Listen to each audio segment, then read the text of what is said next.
Hey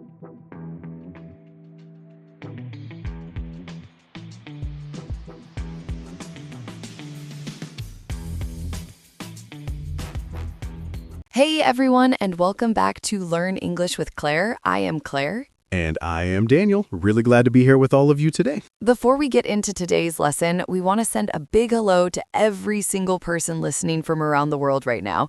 We genuinely have listeners from so many different countries and cities, and it honestly makes recording these episodes feel so meaningful. It really does. So before we do anything else, go to the comments right now and tell us where you are listening from. Just drop your city or your country. That is it. 2 seconds, and it means the world to us. We read every single comment, everyone. So go ahead and drop your location down there right now while we get started. And today's episode, this is one I wish I had years ago. Same. Today we are talking about how to talk to your boss in English. 100 essential phrases covering every situation you will actually face at work. And I want to say right away that this is not just for beginners. Even people who are fluent in English sometimes freeze up when they need to talk to their boss because it is a very specific kind of English, very different from casual conversation. Completely different. There is a whole layer of professionalism and diplomacy that you need when you're speaking upward in a workplace. And if you do not have the right phrases, even a simple conversation can feel really uncomfortable. Like you know what you want to say, but you're not sure how to say it without sounding rude or too informal or too stiff. Exactly. So today we are going to fix that. And after the episode, we want you to do 2 things in the comments. First, tell us where you are listening from. Second, drop 2 English phrases from today that you want to remember. Writing them down seriously helps your brain hold on to them. All right, but before we jump in, Claire, I have to tell you something that happened to me last week because it is very relevant to today's topic. Oh no, what did you do? Okay, so I needed to tell my boss that I was behind on a project, and I kept putting off sending the message because I just didn't know how to word it. I didn't want to sound incompetent, I didn't want to make excuses, but I also didn't want to just say, hey, I'm late. So what did you end up sending? I spent 45 minutes writing and rewriting a 3-sentence message. 45 minutes? And after all that, how did it turn out? My boss replied in 30 seconds and just said, thanks for the heads up, let me know when it's ready. That was it. Which is almost always how it goes. But you needed the right words to get there. And that's exactly why today matters so much. Because if you had known the right phrase from the beginning, that 45 minutes becomes about 30 seconds. Exactly. So yes, today is very personal to me. Let's do this. Okay, let's start at the absolute beginning, the simplest but most important part. How do you greet your boss in English? I feel like everyone thinks they already know this, but then in the moment, it comes out wrong. Because most people default to just saying hi or hello, and it works, but it doesn't make a strong impression. So let's teach some options that sound warm and professional at the same time. What's the most natural opener? The most natural is good morning, followed by their name. Good morning, Sarah. Good morning, Mr. Chen. It's simple, but it signals that you're present, you're respectful, and you acknowledge them personally. And what if you want to add something without going overboard? You can say, good morning, and I hope you had a great weekend, or good morning, how are you doing today? These are warm without being too casual. They open a small door for connection before you get into business. What if it's not morning? Then you say good afternoon or good evening, depending on the time. And here's a phrase that works any time of day. It's good to see you. Very simple, but it sounds genuinely warm. It's good to see you. I like that.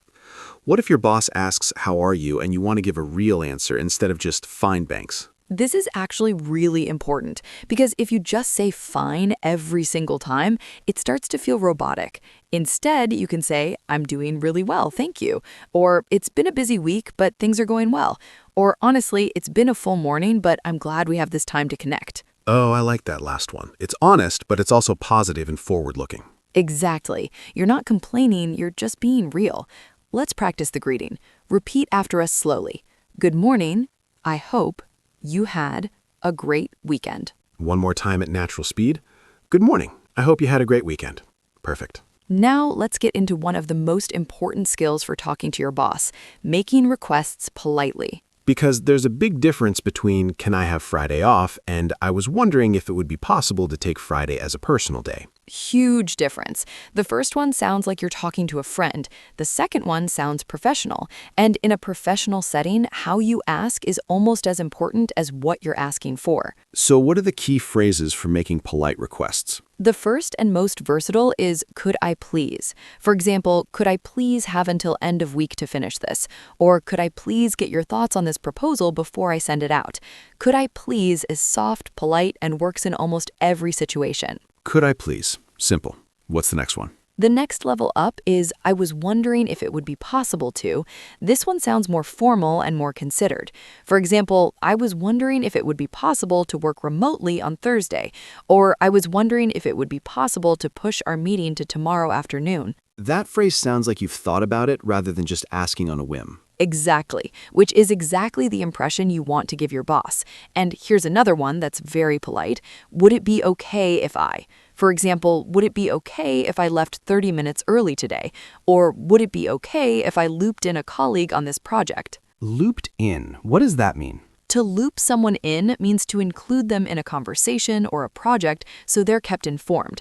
For example, I'll loop in the finance team on this, or please keep me looped in as things develop. To loop someone in. That's a really common workplace phrase. Very common. You'll hear it constantly in professional English. Let's practice the request phrase, slowly and clearly. I was wondering if it would be possible to push our meeting to tomorrow afternoon. At natural speed, I was wondering if it would be possible to push our meeting to tomorrow afternoon. Perfect. And here's one more for more formal requests.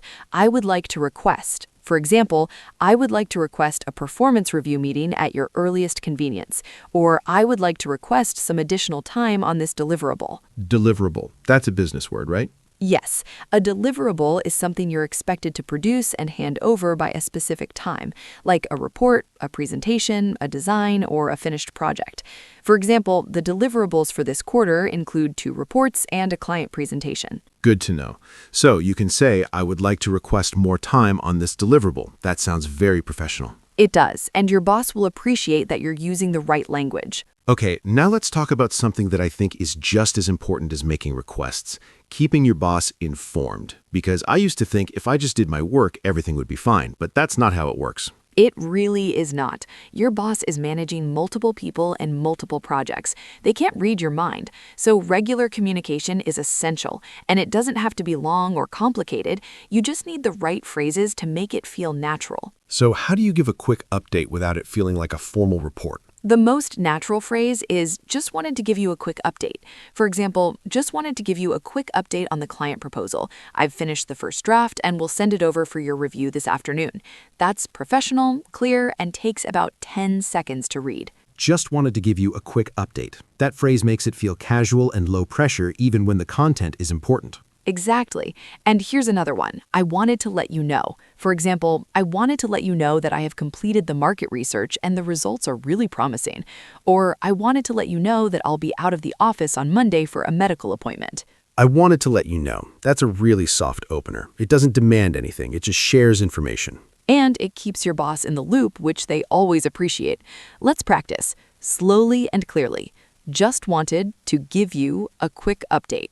I have finished the draft and will send it over this afternoon. At natural speed, just wanted to give you a quick update. I have finished the draft and will send it over this afternoon. Perfect. Now, what about when things are not going well, when there's a problem and you need to tell your boss? This is the scary one.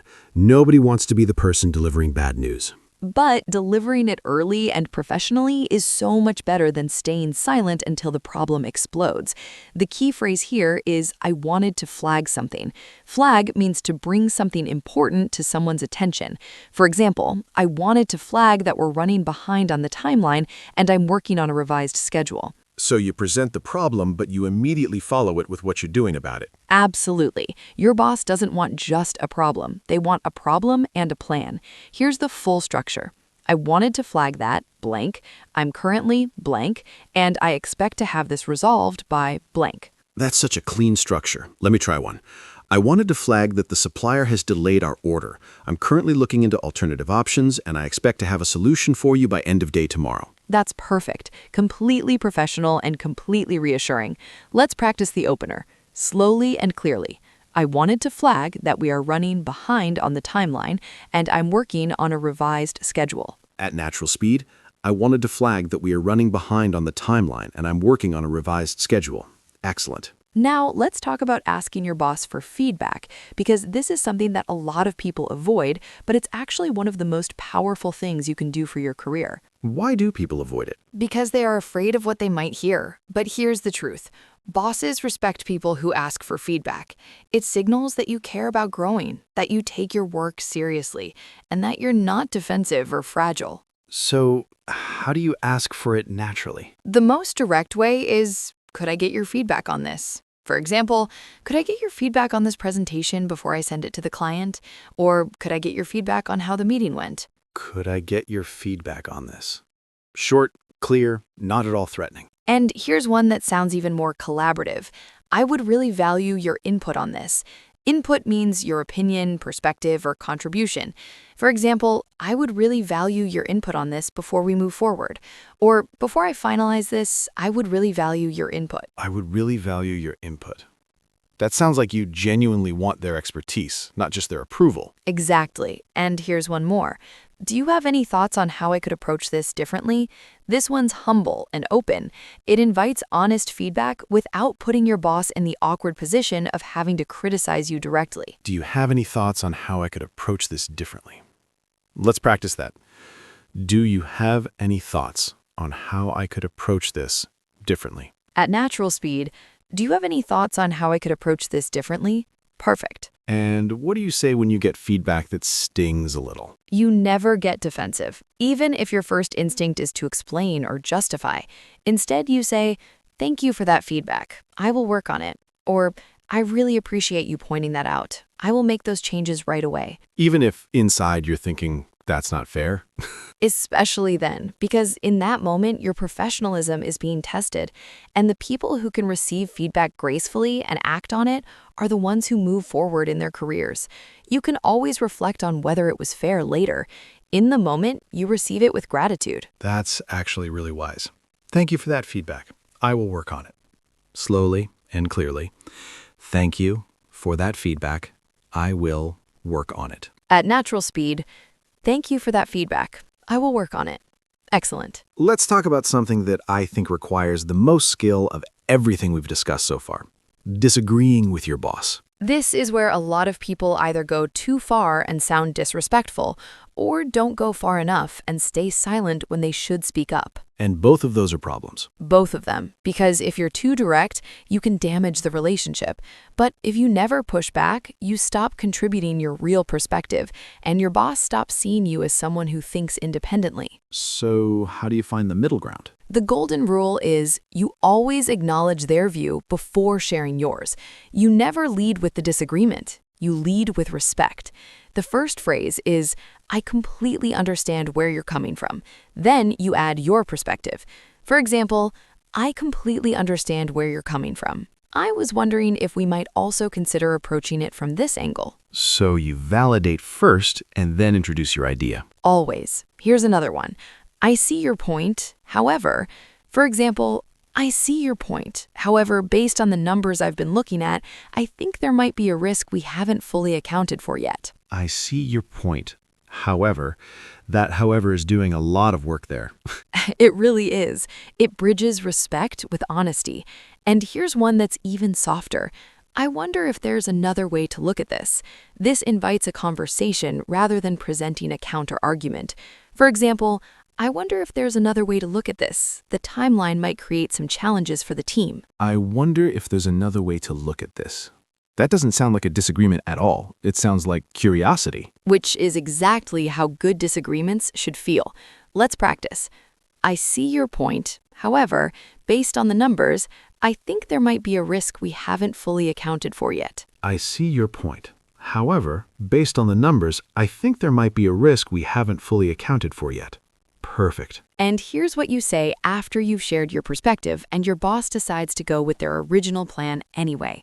You say, I appreciate you hearing me out. I'm fully on board and will give it everything I have. That's so important, because it shows that even when you disagree, you're still a team player. And that combination of speaking up and still committing is exactly what bosses look for in people they want to promote. Okay, we have to talk about the situations that nobody looks forward to. When things go wrong. Making mistakes, missing deadlines, having misunderstandings. The moments that make your stomach drop, but also the moments where how you handle it defines your professional reputation more than almost anything else. So let's start with making a mistake. What do you say? You go to your boss directly and quickly. Delay makes it worse. You say, I want to bring something to your attention. There was an error in the report I submitted yesterday. I've already corrected it, and here's the updated version. I want to make sure this doesn't happen again. So you acknowledge it, you fix it, you show accountability, and you close with a commitment, all in a few sentences. Exactly. You don't over-explain, you don't make excuses, you don't over-apologize to the point where it becomes uncomfortable. You simply own it and show you've handled it. What about missing a deadline? Very similar structure. You say, I want to be transparent with you. I'm not going to be able to meet today's deadline for the project. I underestimated the complexity of one section. I will have the completed version to you by tomorrow at noon. To be transparent. That's a really professional phrase. Very professional. To be transparent means to be open and honest, especially about something difficult. For example, I want to be transparent about the challenges we're facing, or to be transparent, I have some concerns about this approach. To be transparent. It sounds like you have nothing to hide. Which is exactly the impression you want. And notice again in the missed deadline example, you immediately give a new commitment, tomorrow at noon. You never just say, I'm sorry, without replacing the timeline. What about misunderstandings? Because those are tricky, because sometimes nobody's really at fault. Right, and the worst thing you can do is imply that it was your boss's fault, even if it was. Instead, you say, I think there may have been some miscommunication on my end. Could we take a few minutes to make sure we're on the same page? On the same page. That means everyone has the same understanding, right? Exactly. To be on the same page means to have a shared understanding of the situation. For example, before we move forward, I want to make sure we're on the same page. Or, can we get on the same page about expectations for this project? Could we take a few minutes to make sure we're on the same page? Let's practice that. I think there may have been some miscommunication. Could we get on the same page? At natural speed, I think there may have been some miscommunication.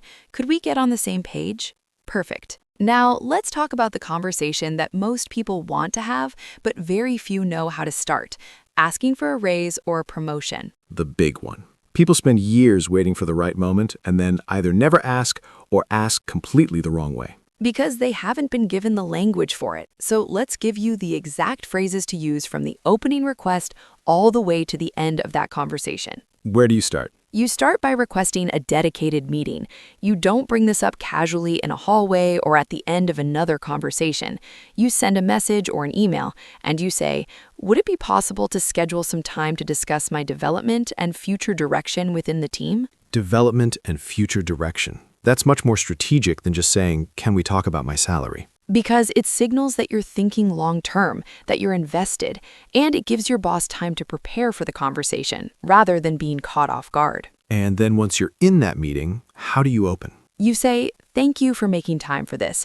I wanted to have an honest conversation about my growth here, and whether there's an opportunity to review my compensation in line with my contributions. In line with my contributions, that's key. You're connecting the raise to what you've actually done. Always. A raise request without evidence is just asking for money. A raise request with evidence is a professional negotiation. So you follow that opener with specifics. You say, over the past year, I've taken on blank, delivered blank, and contributed to blank. I feel these responsibilities reflect a higher level of contribution than when my current salary was set. That's so clear and confident. What if you don't know what number to ask for? You say, I've done some research on market rates for this role, and based on my experience and the scope of my responsibilities, I believe a salary in the range of blank to blank would be appropriate. Would you be open to discussing that? Would you be open to discussing that? That's so much softer than demanding a specific number. It's an invitation, not an ultimatum. And if the answer is not right now, you say, I understand, and I appreciate your honesty. Could we agree to revisit this conversation in 3 months and perhaps set some clear milestones in the meantime? Could we agree to revisit this in 3 months? You're not giving up, you're just setting a new timeline. And your boss will respect that enormously. Let's practice the opener. Over the past year, I've taken on additional responsibilities, and I believe this reflects a higher level of contribution than when my current salary was set. Over the past year, I've taken on additional responsibilities, and I believe this reflects a higher level of contribution than when my current salary was set. Excellent. All right, let's now go deep on the vocabulary because we used some really important words throughout this episode, and I want to make sure our listeners fully understand them and can use them naturally. Let's do it. First word, flag. You said, I wanted to flag something. What exactly does that mean? To flag something means to bring it to someone's attention, especially something important that needs to be noticed or addressed. For example, I wanted to flag a potential issue before it gets worse. Or, could you flag that email for me so I don't forget to respond? So it's like you're raising a flag to say, hey, pay attention to this. Exactly, and it's very commonly used in professional English, particularly in emails and meetings. The noun form is a flag. For example, this is a red flag, meaning this is a warning sign that something is wrong. A red flag. I have heard that outside of work, too. Yes, it is used broadly. A red flag in a relationship, a red flag in a business deal. It always means a warning sign that something may not be right. Good. Next word, transparent. You say, I want to be transparent with you. Transparent means open, honest, and not hiding anything. When you're transparent with someone, you share information clearly without concealing anything. For example, I want to be transparent about the challenges we're facing, or the company has been very transparent about its financial situation. And the opposite would be opaque, hiding things. Exactly. Opaque means unclear or deliberately hard to understand. In professional settings, being transparent builds trust. Being opaque destroys it. The noun form is transparency. For example, we value transparency in this organization. We value transparency. That is something you hear a lot from bosses and company leaders. All the time. And when you use that language yourself, it signals that you share those values. Next word, diplomatic. You use diplomatic when talking about disagreeing, being diplomatic. Diplomatic means being careful and tactful in how you communicate, especially in sensitive or potentially uncomfortable situations. For example, she handled the disagreement in a very diplomatic way. Or, I tried to be diplomatic, but the conversation was difficult. So diplomatic is about the delivery, not just the content. Perfectly said. You can say a difficult thing and still be diplomatic if you choose your words carefully and lead with respect.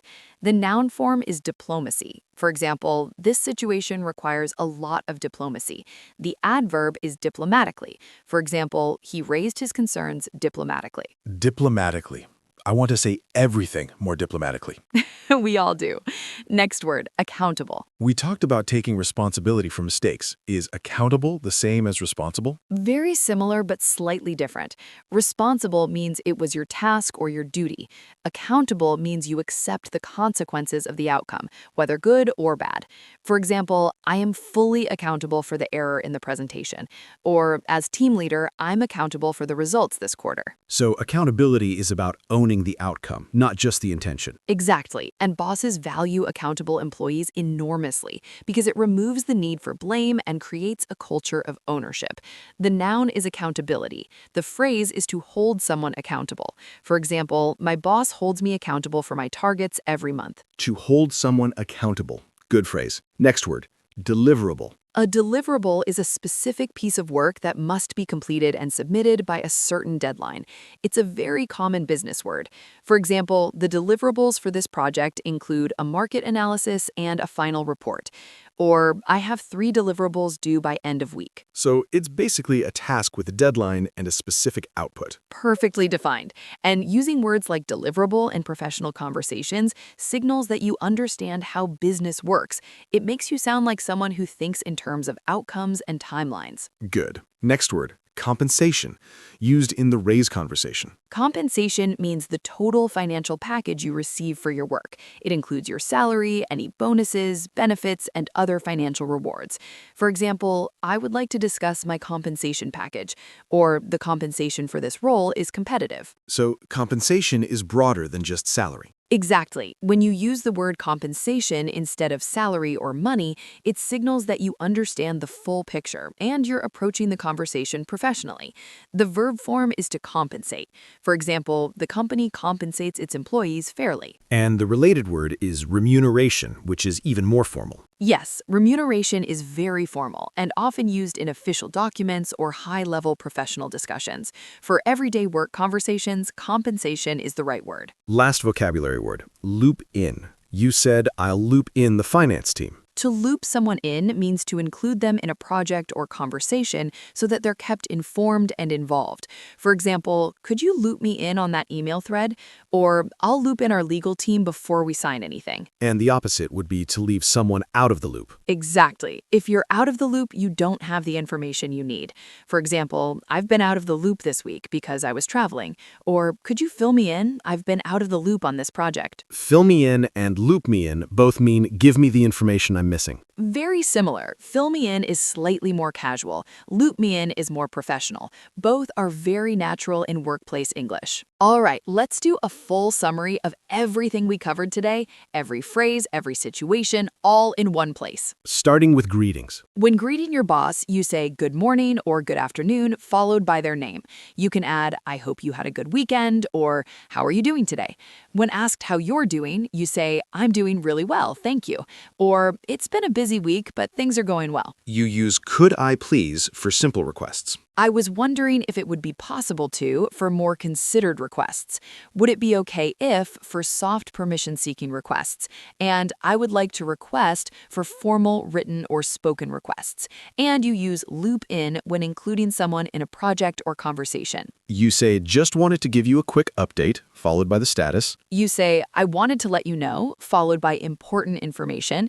And when there's a problem, you say, I wanted to flag that, followed by the issue, and immediately followed by your plan to resolve it. You say, could I get your feedback on this? Or I would really value your input on this. Or do you have any thoughts on how I could approach this differently? And when you receive feedback, you always say, thank you for that feedback. I'll work on it. Or I appreciate you pointing that out. I'll make those changes right away. You always lead with respect. I completely understand where you're coming from. I see your point, however, or I wonder if there's another way to look at this.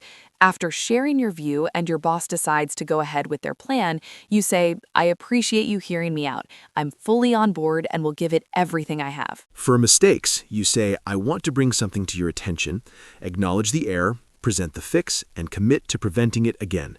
For missed deadlines, you say, I want to be transparent with you. Acknowledge the delay, explain briefly, and give a new, firm deadline. For misunderstandings, you say, I think there may have been some miscommunication and ask to get on the same page. And asking for a raise or promotion, you start by requesting a dedicated meeting to discuss your development and future direction.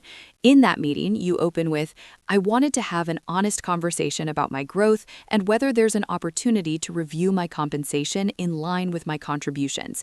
You follow with specific evidence of your contributions. You present a researched salary range and ask, would you be open to discussing that? And if the answer is not right now, you say, could we agree to revisit this in 3 months and set some milestones in the meantime? That's a complete toolkit for every professional conversation you will ever need to have with your boss. In English, confidently and professionally. Now, this is our favorite part of every episode, the question of the day. Yes, and today's question is a really personal one. We want to know about you and your real experience. Our question of the day is this. What is your biggest challenge when talking to your boss in English? And which phrase from today will you use in your next work conversation? Here is your comment template. Fill in the blanks and leave your answer below. My biggest challenge when talking to my boss is blank, and the phrase I will use is blank. For example, My biggest challenge when talking to my boss is telling them about a problem without sounding incompetent. And the phrase I'll use is, I wanted to flag that, followed by the problem and my solution. Or maybe something simpler. My biggest challenge is just greeting my boss naturally without feeling awkward. And the phrase I will use is, good morning, I hope you had a great weekend. There is no challenge too big or too small. Every real answer is a valid answer. So go to the comments right now and write your response using the template. My biggest challenge when talking to my boss is blank, and the phrase I'll use is blank. We read every single comment, and honestly, your answers inspire future episodes. So please do not skip this part. And don't forget to drop 2 English words or phrases from today that you want to remember. It's the best 30 seconds you can spend for your English right now. Plus, tell us where you're listening from if you haven't already. We still want to know. Always. Always. All right, everyone, if this episode helped your English, please subscribe to Learn English with Claire right now. A brand new episode every single week. Real conversations, real vocabulary, real English that you can actually use. And if you know someone who's learning English and struggling with professional conversations at work, share this episode with them today. You might give them the confidence they've been looking for. Thank you so much for being here. Use these phrases, practice them out loud, say them in the mirror if you have to, because the more you say them, the more natural they feel, and the more natural they feel, the more confident you become. And confidence at work is everything. It really is. I'm Daniel. And I'm Claire. We'll see you in the next one. Take care, everyone.